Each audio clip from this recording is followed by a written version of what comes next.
Sa video natin ngayon mga maestro ay pag-usapan pa rin natin itong tungkol sa salary increase third tranche. Ayan. So malala po ninyo nitong nakaraang January 22 ay binaba na nga po yung budget circular or yung DBM budget circular para po sa effectivity po ng ating salary increase third tranche for all civilian personnel po ng government. Ayan. So ito po yun, no? Yung budget circular number 601.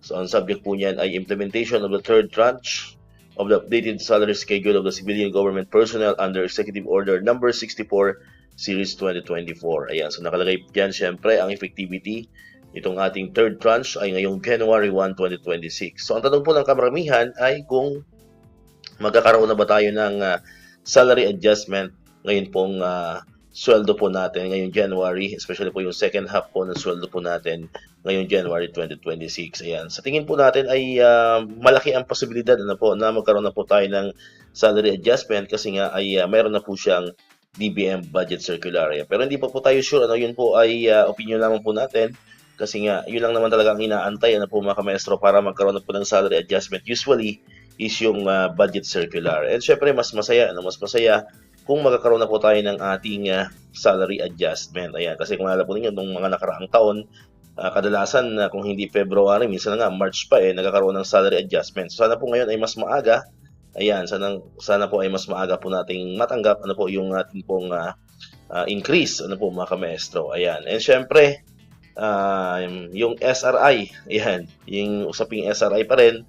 So sana ay sabay-sabay na yan, yung differential nitong first half ng salary natin. Yan, sana po ay sabay-sabay natin matanggap ngayong January kasi alam naman po natin, pag January ay kailangan natin ng pera po mga kamaestro. Yung budget talaga natin ay naubos itong nakaraang bakasyon, itong Christmas season.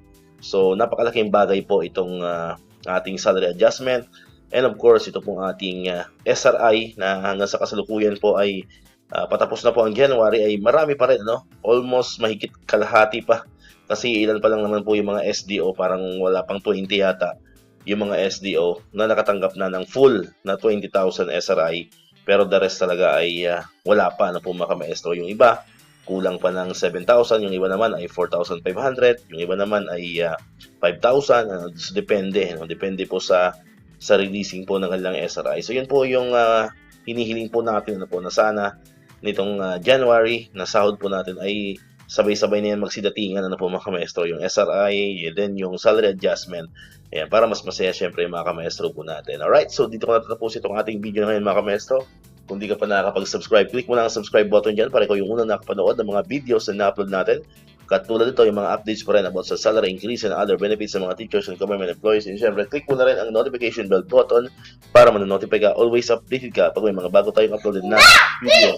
So muli, maraming salamat sa inyong panonood at pakikinig. Once again, El Maestro, see you on my next vlog. Bye-bye!